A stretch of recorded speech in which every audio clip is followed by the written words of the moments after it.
अस्सलाम वालेकुम, I am Sattan Ali from MK preparations. और आज की इस वीडियो में हम डिस्कस करने जा रहे हैं ग्रेड 10 की मैथमेटिक्स का unit number 2, that is about theory of quadratic equations. Quadratic equations क्या होती हैं उस पर हम इससे पहले दो वीडियोस बना चुके हैं, जो ग्रेड 1 ग्रेड 10 चैप्टर 1 और उसके पार्ट 2 1 एंड 2 की फॉर्म में आप लोग हमारे यूट्यूब चैनल पर देख सकते हैं। तो यहां पर हम इसकी थ्योरीज देखेंगे। थ्योरीज में एक तो हमने डिस्क्रिमिनेंट का एक्सप्रेशन देखना है कि डिस्क्रिमिनेंट क्या होता है, फिर डिस्क्रिमिनेंट्स की मदद से अननोन वैल्यूज को फाइंड आउट करना, वो हम सीखेंगे। फिर इसके अलावा सम ऑफ रूट्स और product of roots of quadratic equations, इस कॉन्सेप्ट को देखेंगे। सिंथेटिक फंक्शंस को देखेंगे। तो ये सारी चीजें इसी एक चैप्टर में कवर होने जा रही हैं, तो आप वीडियो को एंड तक देखें ताकि आपके ये सारे बेसिक कॉन्सेप्ट्स क्लियर हो जाएं। ये वीडियो बनाने का मकसद उन कैंडिडेट्स की हेल्प करना है डेफिनेटली जो कि तैयारी कर रहे हैं टीचिंग जॉब्स के लिए, चाहे स्कूल या कॉलेज लेवल पर हो। तो हम एमसीक्यूज को फोकस में रखकर वीडियो बनाते हैं। अगर एक एक क्वेश्चन पर मुकम्मल डिटेल में जाना शुरू हो जाए तो फिर एक एक चैप्टर पे जो वीडियो है वो कई कई घंटों पर मुश्तमिल बनेगी। तो हमने आप लोगों का भी टाइम बचाना है और आपको एमसीक्यूज के पॉइंट ऑफ व्यू से एक एक चीज क्लियर करते जाएंगे कि कौन सी चीज एमसीक्यूज के पॉइंट ऑफ व्यू से इंपॉर्टेंट है। तो वीडियो को एंड तक आप लोग देखिएगा। सबसे पहले क्वाड्रेटिक इक्वेशन ऐसी दिखती है। क्वाड्रेटिक फार्मूला ऐसे लिखा जाता है। वो दो चीजें जो हम इससे पहले कर चुके हैं। अब यह है डिस्क्रिमिनेंट क्या होता है क्वाड्रेटिक इक्वेशन। किसी भी क्वाड्रेटिक फार्मूला में ये चीज जो आपको रेडिकल के अंदर नजर आ रही है बी स्क्वायर माइनस 4ac, इसको हम कहते हैं discriminant of quadratic equation. B square minus 4ac is known as discriminant of quadratic equation. अब ये पेपर में क्वेश्चन आ सकता है कि which is discriminant of quadratic equation. Option A minus b, option B 2a, option C complete formula भी हो सकता है, ऑप्शन डी में जस्ट ये लिखा हो सकता है, या इसमें भी मिस्टेक हो सकती है। सी स्क्वायर माइनस 4ab, चीजें आगे पीछे करके आप लोगों के लिए कंफ्यूजन क्रिएट की जा सकती है। तो तीन पॉसिबल केसेस हैं। या तो डिस्क्रिमिनेंट बराबर होगा 0 के, तो उस सूरत में जो रूट्स हैं या सॉल्यूशंस हैं इस इक्वेशन के वो रियल होंगे, इक्वल होंगे और रैशनल होंगे। अगर ये लेस देन 0 है उस सूरत में भी ये अनइक्वल हो जाएंगे और इमेजिनरी हो जाएंगे, यानी कि ये उलट हो गए, केस 1 से उलट हो गए। और अगर ये मोर देन 0 है तो उस सूरत में क्या होगा कि रूट्स जो होगी वो रियल होगी, अनइक्वल और रेशनल। अच्छा, इसमें दो केसेस हैं। अगर मोर देन 0 है, मोर देन 0 होने की सूरत में परफेक्ट स्क्वायर हो सकता है, मतलब इसका आंसर 4 हो सकता है, इसका आंसर 9 हो सकता है, 16 हो सकता है।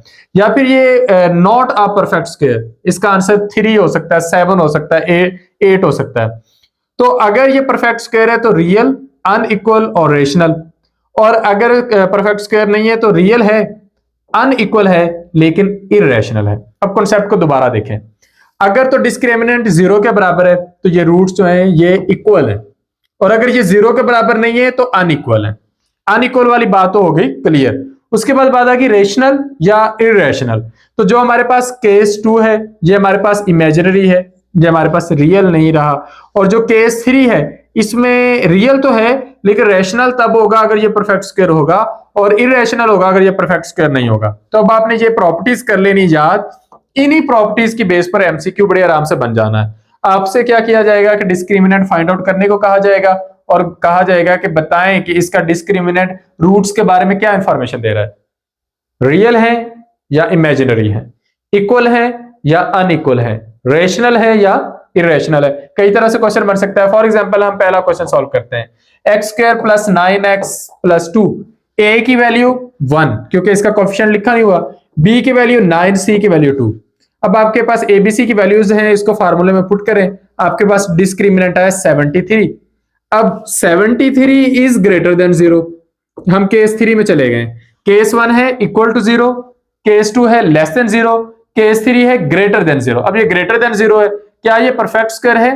ये परफेक्ट स्क्वायर नहीं है। तो उस सूरत में ये आपके पास रियल तो है लेकिन ये आपके पास अनइक्वल है और इररेशनल है। तो हम इसे इस तरीके से देखेंगे, ये रियल है, अनइक्वल है और इररेशनल है।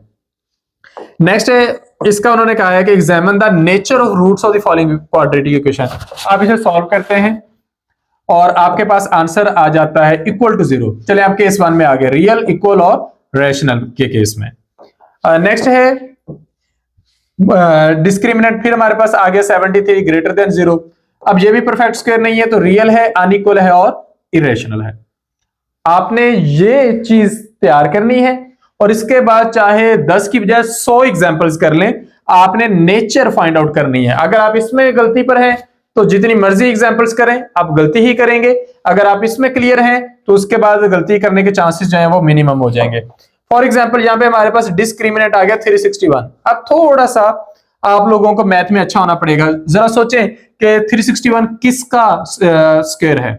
ये परफेक्ट स्क्वायर है, ये 19 का परफेक्ट स्क्वायर है। तो अगर ये परफेक्ट स्क्वायर है और मोर देन 0 तो ऑलरेडी है, तो केस 3 में आप चले गए। फौरी तौर पर ना अपने ज़हन को केसेस में लेकर जाएं। Equal to 0 case 1, less than 0 case 2, more than 0 case 3। Case 3 में दो ऑप्शंस हैं, तो ये केस 3 का हमारे पास परफेक्ट स्क्वायर वाला ऑप्शन है, तो ये आपके पास रियल है, अनइक्वल है, लेकिन रेशनल है। एक्सरसाइजेस आ गई, हमने डिस्क्रिमिनेंट फाइंड आउट करने 411, यहां से हम डिस्क्रिमिनेंट फाइंड आउट करते हैं। -15 लेस देन 0 आ गया, केस 2 है, ये अब आपके पास अनइक्वल है और इमेजिनरी है।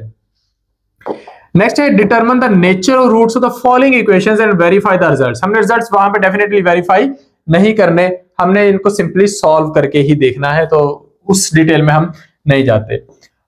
नेक्स्ट है हमारे पास ये सारे सेम टाइप के क्वेश्चन आ रहे हैं, जो सेम टाइप के हैं वो हम स्किप करते जाएंगे। वैल्यूज फाइंड आउट करें, अननोन वैल्यूज फाइंड आउट हम कर सकते हैं। Determine the set of values of k for which the given quadratic equations have real roots, यानी कि हमारे पास रियल रूट्स होना चाहिए। या इसका मतलब ये हुआ कि हमारे पास जो है जो डिस्क्रिमिनेंट है b square minus 4ac, it must be equal to 0 और मोर देन 0, लेस देन 0 अब नहीं हो सकता, वो इमेजिनरी का केस होता है। तो हमने ये वैल्यूज लेनी है, हमारे पास b की वैल्यू है, c की है, a की जगह k लिखना है। तो जब आप इसे सॉल्व करेंगे तो k is less than 0, less than 4 और इक्वल टू 4। तो आप ये देख सकते हैं कि ये 0 से तो ज्यादा ही है, तो आप k की वैल्यू फाइंड आउट कर लेते हैं। नेक्स्ट हमारे पास यहां पर a की वैल्यू भी है, c की भी है, b की नहीं है, तो आपने ये वैल्यू मालूम करनी है।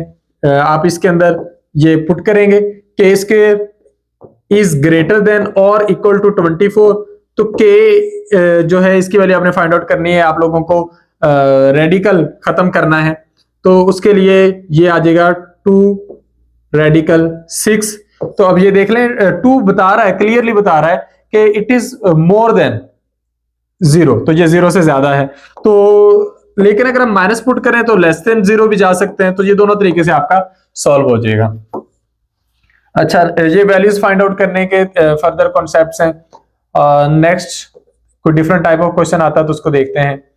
के की वैल्यूज फाइंड आउट करें, के की वैल्यूज फाइंड आउट करें, सेम टाइप के क्वेश्चंस। और ये अब हमने रूट्स मालूम करनी है, ठीक है।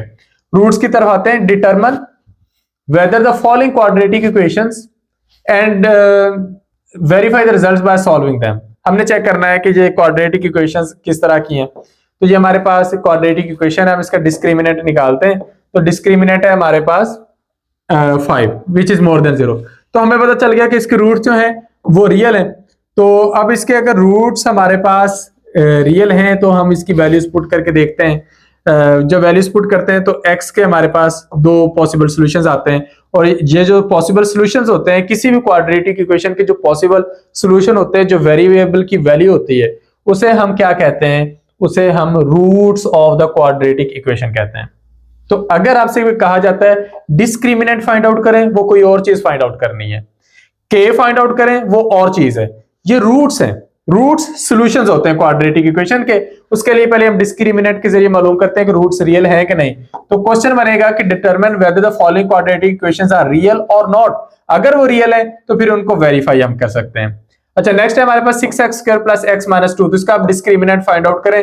ये 7² यानी कि 49 आया, तो 49 इज मोर देन 0। अब आपने इसको फैक्टराइजेशन या किसी और तरीके से भी कर सकते हैं। तो आपके पास x के 2 पॉसिबल सॉल्यूशन आ जाते हैं, और ये आपके पास कहलाएंगे roots of the quadratic equation. Next है डिटरमिन द नेचर और roots of the following quadratic equation. Nature मालूम करें एंड वेरीफाई द रिजल्ट्स। तो जो हम पहले टाइप ऑफ क्वेश्चंस कर चुके हैं उस पर हम ज्यादा टाइम वेस्ट नहीं करेंगे। अच्छा, यहां पर एक थोड़ा सा डिफरेंट क्वेश्चन है। For what value of k the roots of the following equations are real and imaginary.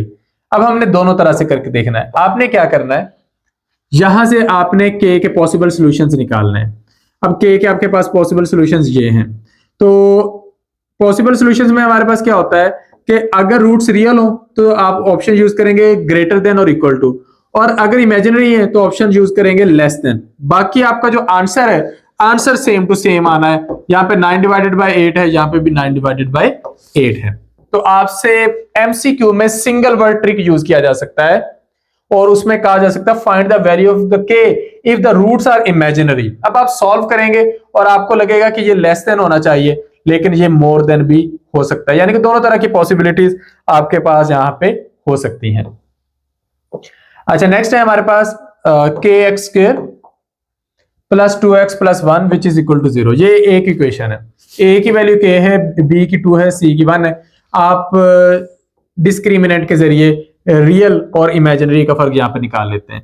और रियल के लिए आप ये साइन यूज कर रहे हो तो यहाँ पर के साथ ये आ गया, क्योंकि जब आप इसे सॉल्व करते जाएंगे तो जो के है वो आपके पास इक्वेशन की इस साइड पे फॉल कर रहा है, तो आप इसे जब सॉल्व करेंगे तो ये इसका आंसर है। जबकि जो इमेजिनरी है उसमें ये साइन रिवर्स होना, बाकी सेम टू सेम है।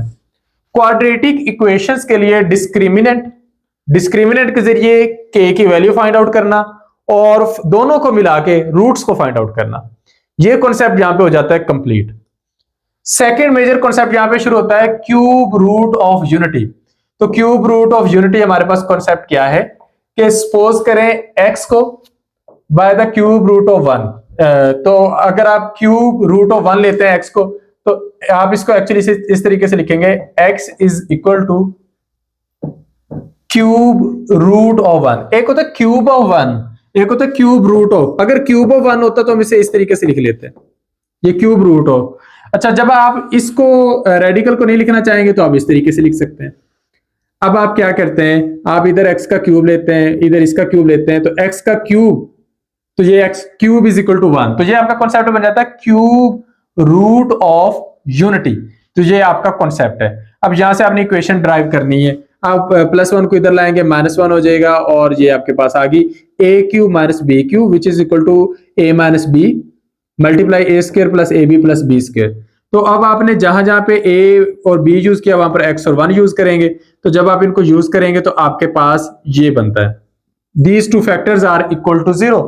तो दोनों में से एक्चुअली कोई एक 0 है, या x माइनस 1 इक्वल टू 0 है, या x square plus x plus 1 is equal to 0 है। हम इसको 0 के अगेंस्ट काउंट करें तो x की वैल्यू 1 आती है। इसको 0 के अगेंस्ट पुट करें तो आप क्वाड्रेटिक इक्वेशन को सॉल्व करेंगे। क्वाड्रेटिक इक्वेशन को जब आप सॉल्व करेंगे तो 1 1 1 सारी वैल्यूज 1 1 पुट करेंगे, इसके अंदर सारी वैल्यूज 1 पुट करनी है, और आपके पास x का ये सॉल्यूशन आ गया।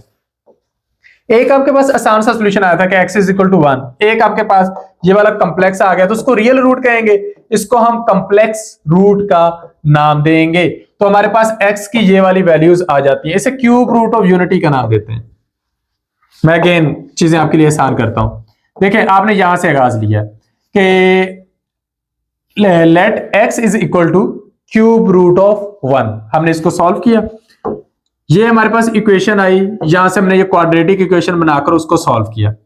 x minus 1 is equal to 0 लिया तो वो x इज इक्वल टू 1 आया। इसको इज इक्वल टू 0 लिया तो हमें क्वाड्रेटिक इक्वेशन को सॉल्व करना पड़ा। हम इसको सॉल्व करते आए क्वाड्रेटिक फार्मूले के जरिए, और x इज इक्वल टू, ये अब इकट्ठा लिखा हुआ ना, -1 plus minus radical -3 divided by 2।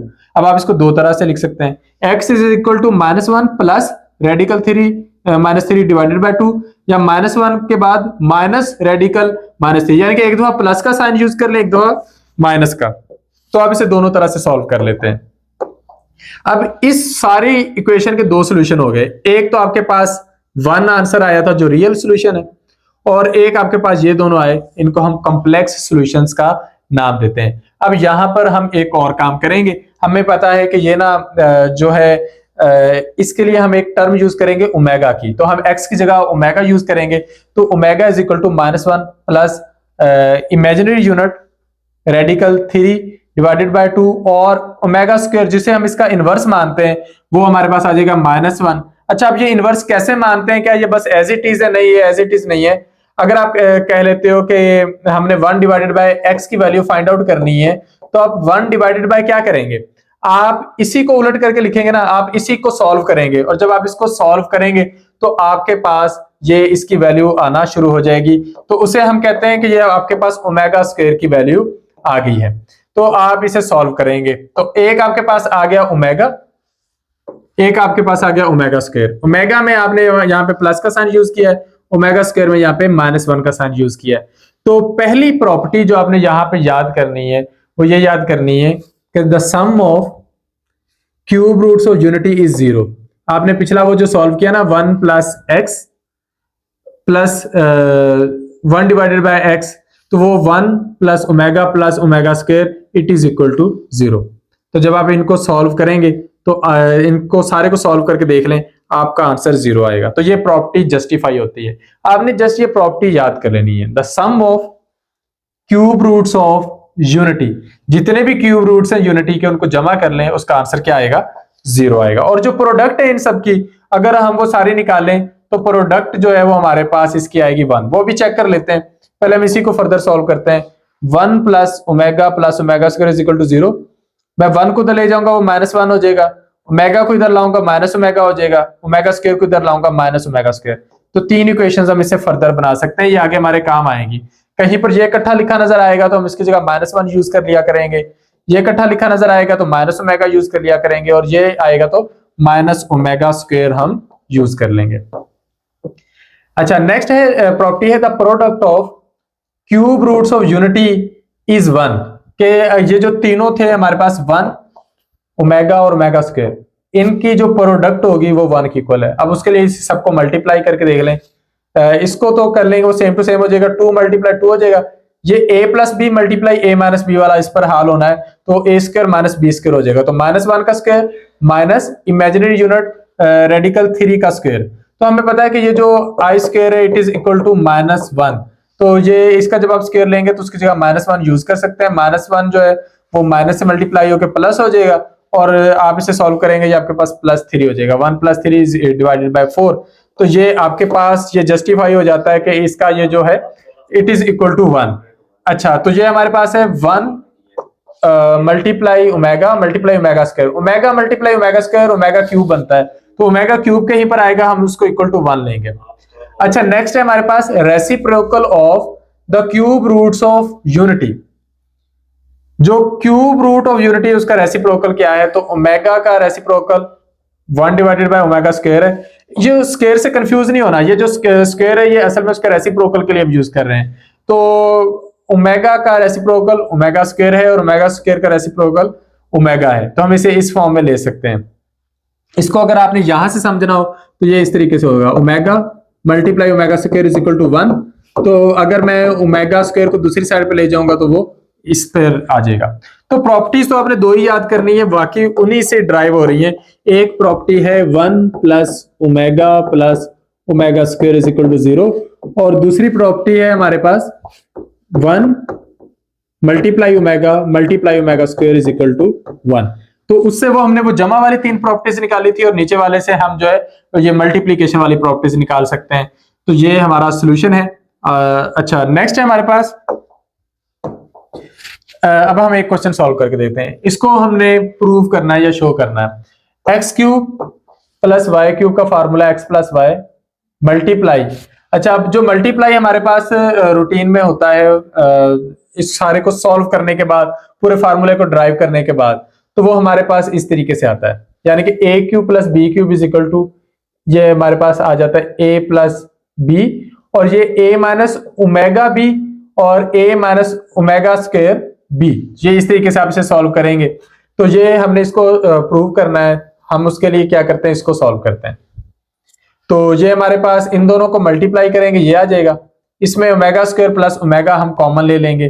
अच्छा, यहां पर अब हम कौन सी चीज स्किप कर रहे हो, कौन सी चीज बता रहे हैं? स्किप हम अलजेब्रा को कर रहे हैं कि आप लोगों को कॉमन लेना आता है, आपको फैक्टर्स को सॉल्व करना आता है, तो वो मैं आप लोगों पे छोड़ रहा हूं। आप इन्हें सॉल्व करेंगे तो वो चीज क्लियर हो जाएगी। तो ये x plus y x square plus x y multiply omega square plus omega. तो हमने क्या पीछे पढ़ा है कि 1 plus omega square is equal to 0। अगर हम 1 को उधर ले जाएं तो वो -1 हो जाएगा। तो इसकी जगह पर हम -1 यूज कर सकते हैं। तो -1 XY से मल्टीप्लाई क्या हो जाएगा, -XY। तो जब आप इसको सॉल्व करेंगे तो ये आपके पास ये इक्वेशन बन जाएगी, x + y multiply x² - xy + y²। तो ये इक्वल टू होता है x³ + y³। नेक्स्ट हमने इसको सॉल्व करना है, ω⁻15। तो ये असल में है ओमेगा का क्यूब और उसकी पावर है 5। तो ओमेगा का क्यूब 1 होता है, तो 1 की पावर 5 = 1। ये सारे इसी तरीके से सॉल्व होने हैं। ओमेगा क्यूब की पावर 8, ओमेगा क्यूब की पावर 30, ओमेगा क्यूब, अच्छा यहां पर थोड़ा सा ट्रिक है, ओमेगा 101 है ना, तो इट इज इक्वल टू ω3⁻33। 99 यहां पे कवर हो गए और ω² हम ले लेते हैं।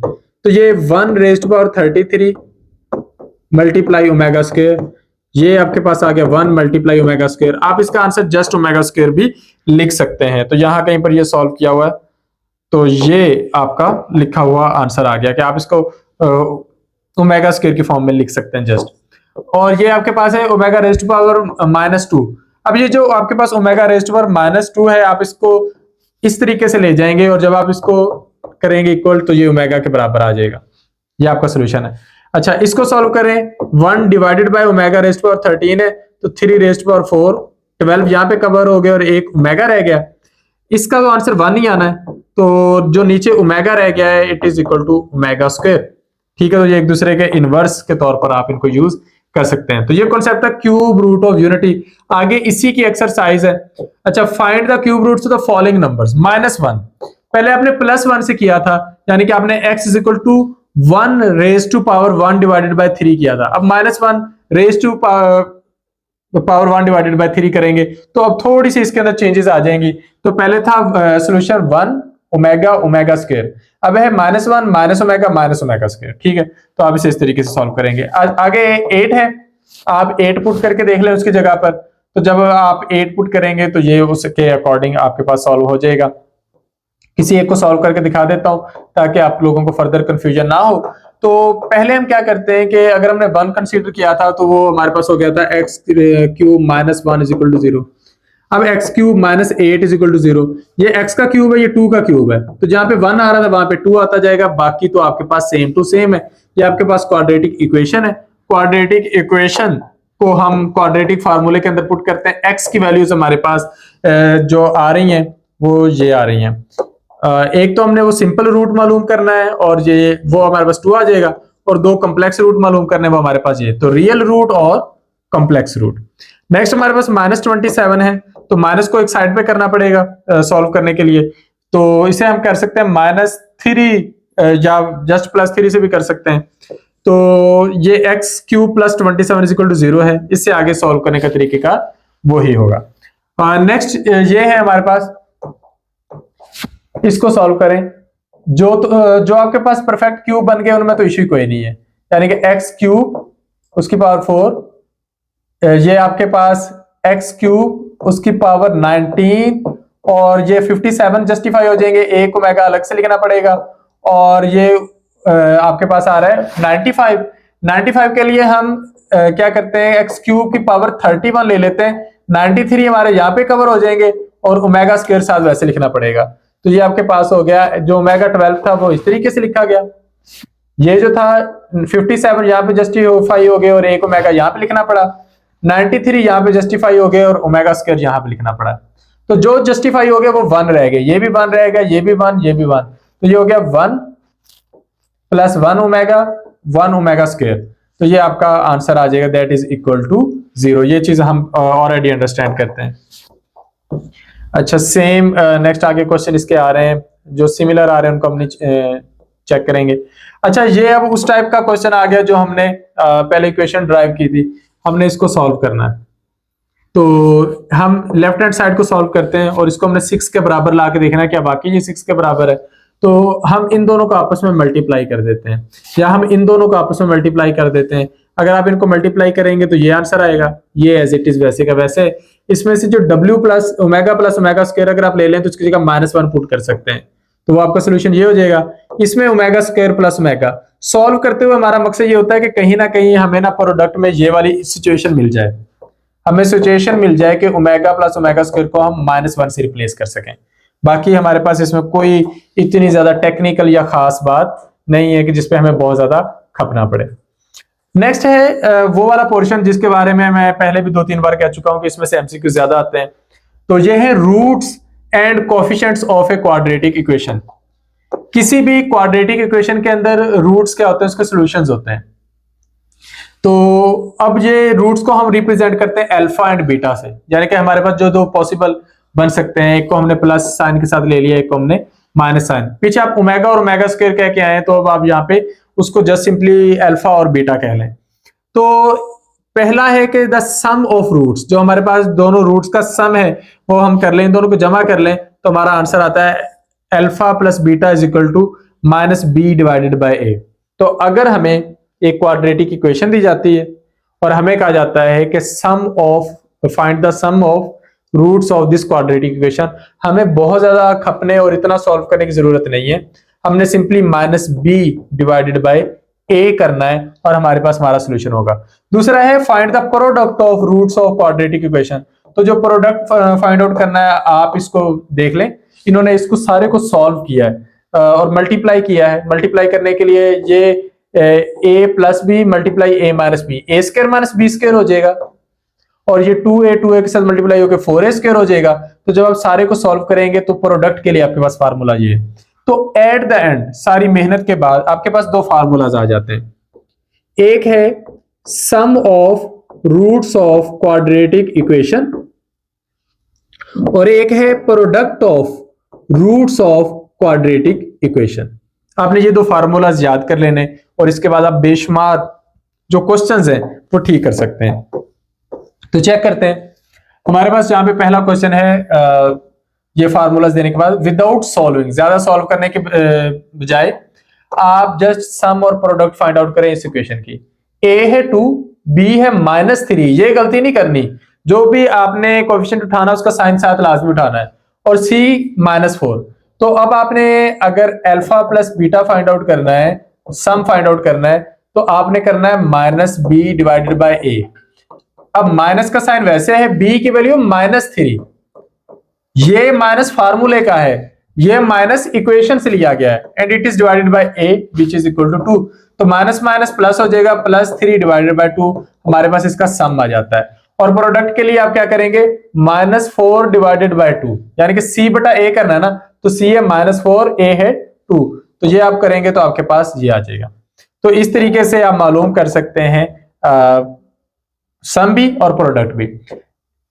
Next type of question, find the value of k, k की वैल्यू फाइंड आउट करें, सो दैट इस तरीके से कि sum of roots of equation is equal to 3 times the product of its roots. चले हम उसकी तरफ जाएंगे, पहले हम इसको सॉल्व करते हैं और हम सम और प्रोडक्ट फाइंड आउट करते हैं। तो हमारे पास सम आ रहा है -k डिवाइडेड बाय 2 और प्रोडक्ट आ रही है 3। अब हमें क्या कहा गया है कि sum of roots is equal to 3 multiply product of root. तो हमने जो सम मालूम किया है उसको यहाँ पे पुट करेंगे और 3 को मल्टीप्लाई करेंगे प्रोडक्ट ऑफ रूट से, तो ये आपके पास सॉल्यूशन आ जाएगा और आप k की वैल्यू फाइंड आउट कर सकेंगे। आपने स्टेटमेंट को जज करना है। नेक्स्ट है find the value of a if the sum of square of roots of this equation is equal to 7। हमने सम फाइंड आउट करना है और उसके बाद जो हमारा सम आएगा that will be equal to 7। तो हम पहले इसका सम मालूम करते हैं। यहाँ पे 1 है, यहाँ पे -3a है और यहाँ पे a स्क्वायर है। जब आप ये वैल्यूज पुट करेंगे तो आपके पास वो है -b डिवाइडेड बाय a। तो -b आपके पास क्या है, -3a, तो वो आपके पास हो जाएगा +3a divided by 1 which is equal to 3a। तो ये सम आ गया। अब आपके पास ये प्रोडक्ट है, प्रोडक्ट फाइंड आउट कर ली। तो क्या है, sum of square of roots, यानी कि जो स्क्वायर है, स्क्वायर ऑफ रूट्स है, दैट इज इक्वल टू 7। अब ये 7 के इक्वल है। आपके पास वैल्यू किसकी है, अल्फा प्लस बीटा की और अल्फा बीटा की। सिंपल अलजेब्रा इन्वॉल्व होता है। अगर आपको अल्फा प्लस बीटा की वैल्यू मालूम है तो इसका फार्मूला लगाएंगे, a प्लस बी का square which is equal to a square plus b square plus 2ab। आपने मालूम क्या करना है, आपने मालूम करना है इसे, तो 2ab को दूसरी साइड पे ले जाएंगे और ये आप इससे ये इक्वेशन बना लेंगे और पीछे जो सम और प्रोडक्ट की वैल्यूज मालूम की हैं वो यहाँ पर और यहाँ पर पुट करेंगे और इसको इक्वल टू 7 करके आप सॉल्व कर लेंगे। तो ये तरीका है हमारे पास इस क्वेश्चन को करने का। नेक्स्ट है find the value of k if the roots differ by unity. आपके पास दो रूट्स हैं, एक अल्फा है एक बीटा, और दोनों में जस्ट एक नंबर का डिफरेंस है। यानी कि अगर एक आपके पास अल्फा है तो दूसरा आपके पास अल्फा प्लस 1 है, तो ये आप फार्मूला यूज कर सकते हैं। तो आप अल्फा प्लस बीटा के बजाय अल्फा प्लस 1 कर लेंगे और ये आपके पास हो जाएगा 2 अल्फा प्लस 1। और इसको जब आप सॉल्व करेंगे माइनस बी डिवाइडेड बाय ए, तो आपके पास आंसर आ जाएगा 7। 2 अल्फा इज इक्वल टू 6 और अल्फा की वैल्यू आपके पास आ जाएगी 3, और प्रोडक्ट ऑफ रूट्स की वैल्यू भी आप यहीं से फाइंड आउट करेंगे और ये आपके पास सॉल्व हो जाएगा। नेक्स्ट है if alpha and beta roots of this equation find the k. हमने के को फाइंड आउट करना है और इस तरीके से फाइंड आउट करना है कि 2 alpha plus 5 beta is equal to 7। तो पहले हम सम और प्रोडक्ट मालूम कर लेंगे, ये हमने मालूम कर ली। ये सम फाइंड आउट हो गया, ये प्रोडक्ट फाइंड आउट हो गया। अब इक्वेशन हमारे पास ये है, तो 2 alpha plus 5 beta is equal to 7, और हमारे पास इक्वेशन ये बन रही है alpha plus beta is equal to 3। तो हम यहाँ पर अल्फा की वैल्यू मालूम करके इसके अंदर पुट करेंगे और देखेंगे क्या ये जस्टिफाई होता है, और वहां से हमारे पास बीटा की वैल्यू आएगी और बीटा की वैल्यू पुट करने से अल्फा की वैल्यू, तो उससे आगे हमारे पास सिंपल अलजेब्रा इन्वॉल्व हो जाता है जिसमें मजीद कंफ्यूजन नहीं है। नेक्स्ट ये सेम टाइप के क्वेश्चंस आ रहे हैं, इनको हम स्किप कर सकते हैं। इसके पास है without solving the equation find the sum and products और roots of the following quadratic equations. हमने पहले एग्जांपल्स की, अब एक्सरसाइज आ गई। अल्फा ए बी और c, alpha plus beta find out करने के लिए ये फार्मूला, अल्फा मल्टीप्लाई बीटा मालूम करने के लिए ये फार्मूला। ये फार्मूलाज आप पुट करेंगे तो आपके पास ये वाली वैल्यूज साथ ही आ जाएंगी। अच्छा, इसके बाद ये हमारे पास सेम टाइप के क्वेश्चंस आते जा रहे हैं। Find the value of k if the sum of the square of roots is equal to 13। आप पहले तो अल्फा प्लस बीटा मालूम करें, फिर अल्फा मल्टीप्लाई बीटा, और अब आपने मालूम क्या करना है, alpha square plus beta square is equal to 13। तो आपने इसको जस्टिफाई करना है, तो आप इसके अंदर ये वाली इक्वेशन लगा देंगे, a प्लस बी का square is equal to a square plus b square plus 2ab। तो ये इक्वेशन आप यहाँ पे पुट करेंगे और इसको सिंपली सॉल्व कर लेंगे। तो ये वही क्वेश्चंस हैं, हमने जस्ट स्टेटमेंट को डिफाइन करते जाना है।